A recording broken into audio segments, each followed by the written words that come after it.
Welcome back to Midnight Confessions, everyone. I'm your host, David. Tonight, I have a chilling tale for you.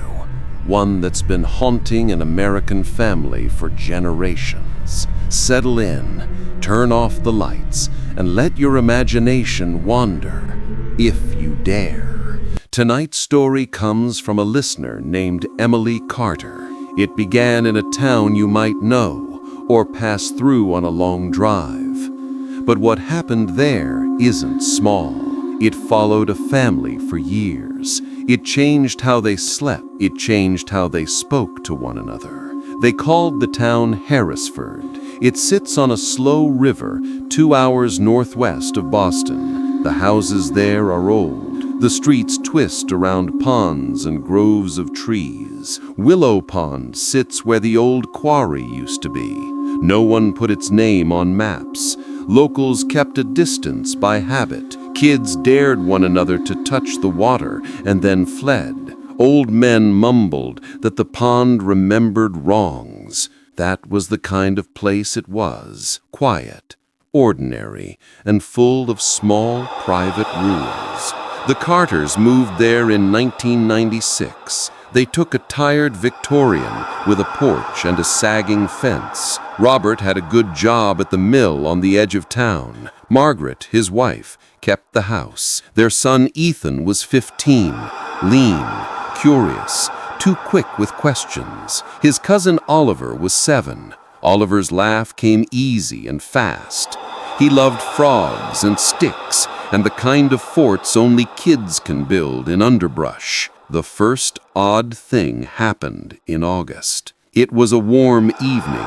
Lightning had been promised but not yet delivered.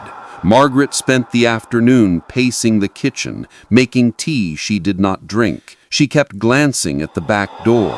Ethan saw it. He saw her leave the house, small bundle under her arm. He followed her out, quietly. The willow tree bent over the pond like a hand. Margaret knelt at its base. She measured out a circle of earth, smearing red soil with her palms. She whispered words Ethan did not know. Then she stood, smoothed her dress, and walked back inside as if she had simply finished the garden. When Ethan asked the next morning, Margaret told him only that she had a strange dream.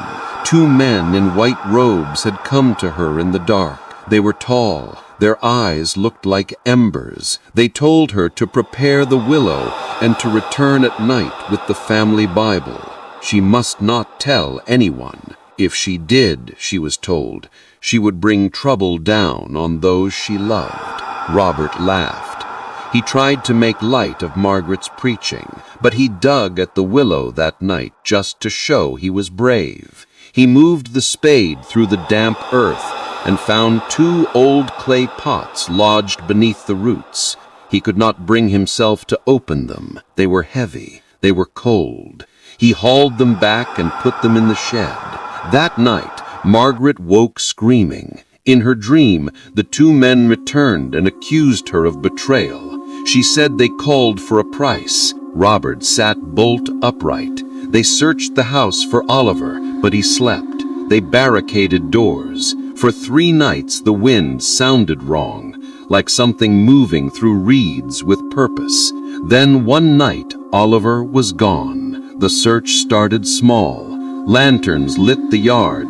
Neighbors answered with flashlights and confusion. Someone thought he might have wandered to a friend's.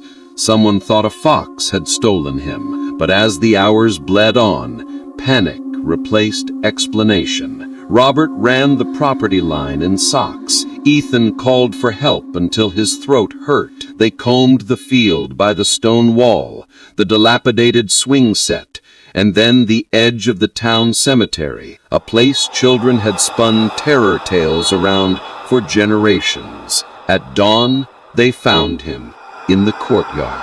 He stood in the dew with his eyes wide and distant. His skin was cool where shadows had brushed it. He could not remember how he came home. He said, "Samuel called me. He wanted to play. He took me to the stones." It was dark. They took him to Father Hargrove at St. Mary's. The man had the smell of old books and peppermint. He listened with hands folded, then laid a hand on Oliver's head and prayed. He gave the boy a small charm, leather on a cord. He said, "Keep this. Do not remove it until I say." For a while it helped. Oliver's laughter returned like something turning on, but the family did not forget. There was a hole in their home where fear had been admitted. They stopped walking near the pond at dusk. Even Ethan's friends joked less about the Willow. People in Harrisford moved as if the pond had eyes. Years passed. Oliver grew into a wiry teen who kept his distance from water at night. Ethan drove a truck and took to working overtime because hands in motion quiet the mind. Margaret grew quieter. Robert drank in small, precise measures and then stopped. They thought it would end. It didn't. One late October, when Oliver had a boy of his own, Noah, 12 months old and round-cheeked, the pond remembered. The night Noah vanished was not stormy or loud. It rained, a gentle wash that sings in gutters. Noah slept in a blanket on the back porch.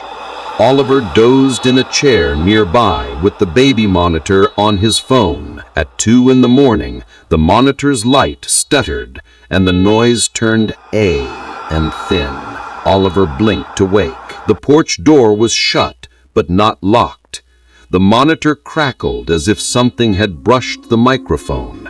He swore he heard infant whimpers. He stepped out and called his wife. No answer. He walked, bare feet on the cold wood, and saw only small footprints in the wet grass heading toward the willow tree. He ran. They found Noah by dawn, not in the yard, but at the foot of a long-forgotten stone grave.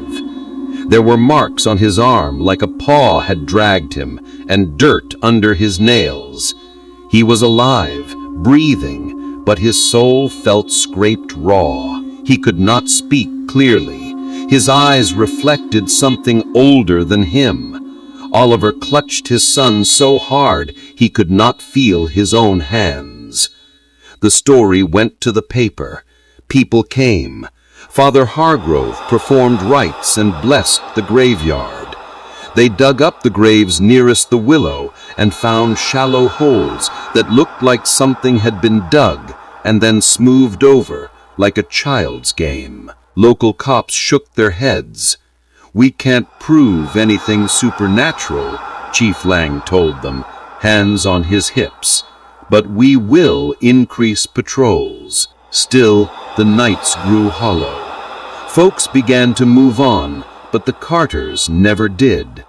They sold the house, then stayed in town anyway, and rented across the main road because leaving felt like admitting defeat. But there was a detail that no paper printed and no pastor spoke about. 2 pots had come from the willow. Robert had set one in the shed.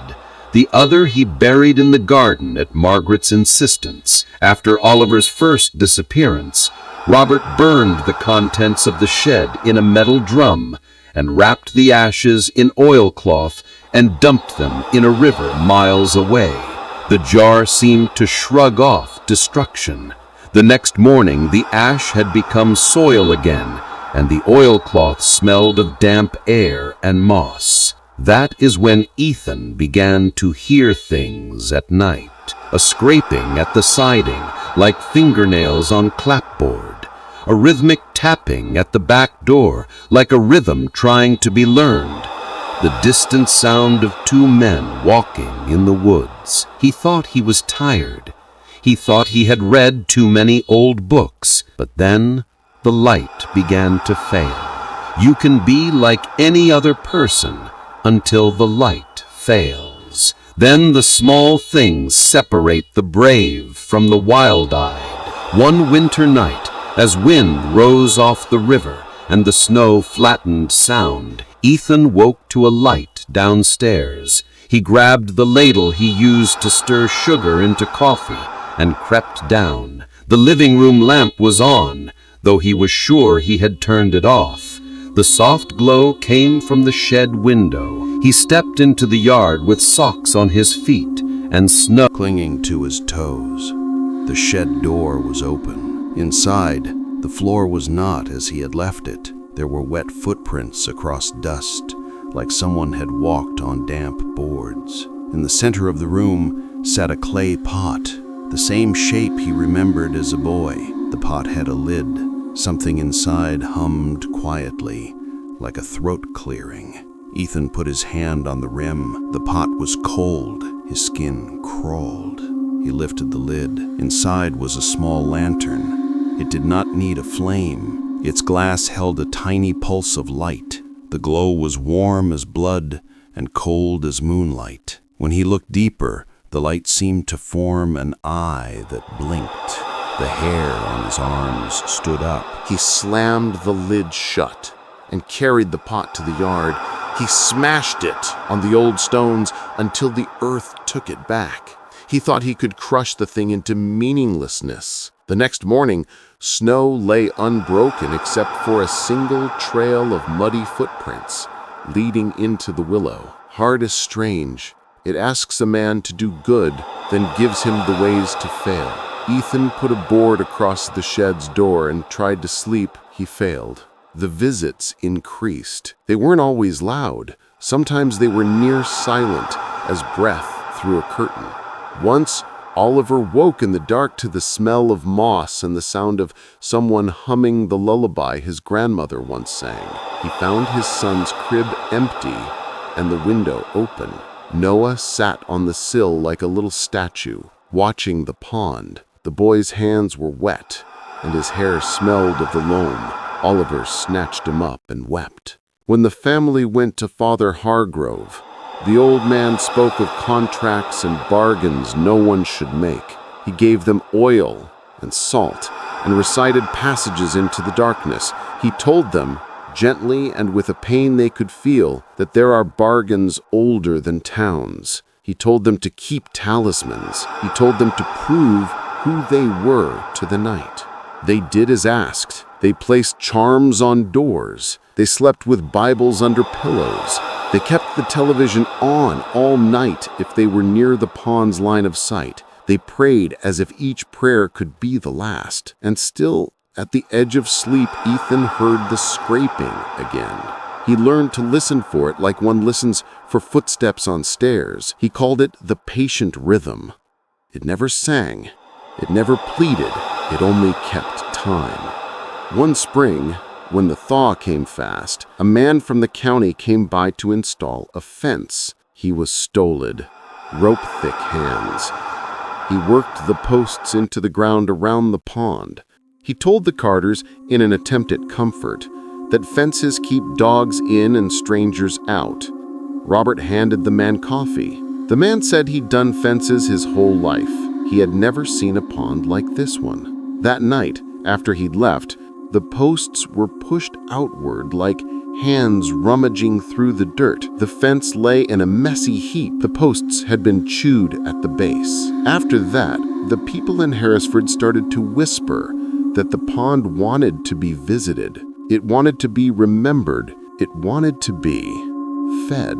There was one final night that changed everything. It was an evening of heavy fog, thick enough to ride your palm through. Margaret stood by the window watching the pond. She had not been outside for years.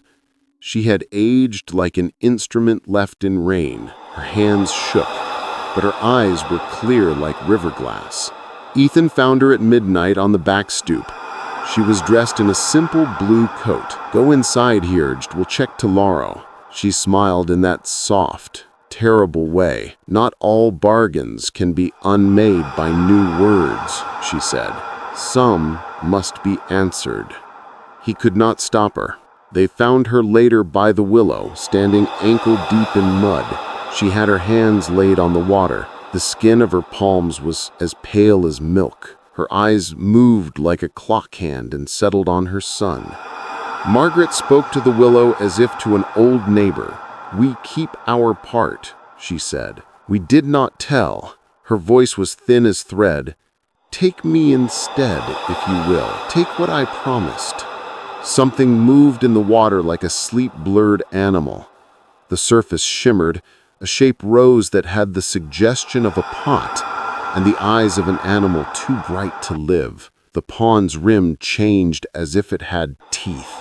Margaret's mouth formed a word Ethan could not catch. She laughed once, the sound of someone who has finished paying a long-deferred bill.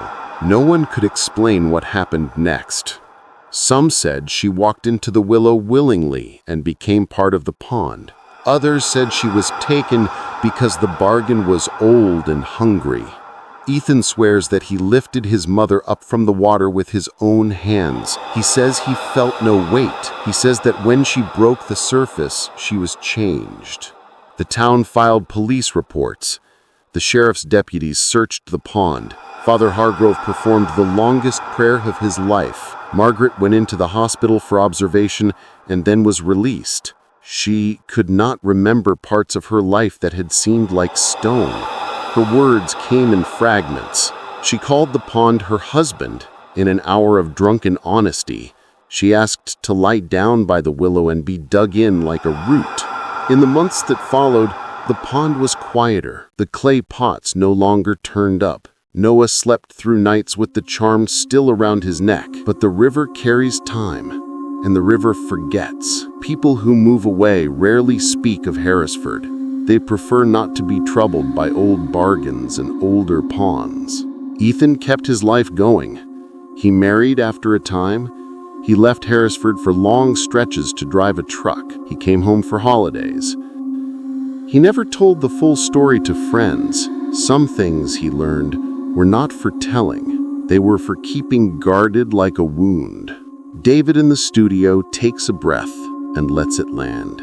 So what happened at Willow Pond? Was it some old thing sleeping under deepest roots? A local curse? A bargain with a hunger that demands payment? Or is it something that gathers around openings in the human mind and takes advantage of our fears? I don't have a neat answer, but I will tell you what Emily told me. Lives were marked. A woman touched the water and paid. A child was led to the stones and almost buried. A family kept watch for nights and never slept easily again. He leans back. The mic clicks softly. If you live near a place folks tell you to avoid, take heed. If a dream tells you to bury a pot, think hard before you dig. The world will offer symbols. Sometimes those things are tools. Sometimes they are traps. And sometimes the night simply asks for company. A single bell tolls on the studio feed. David's voice softens one last time. Stay safe, keep your lights on, and if you see a lantern by a pond, do not go closer. Good night. Outside, the wind moves the willows like slow hands. Willow Pond is waiting.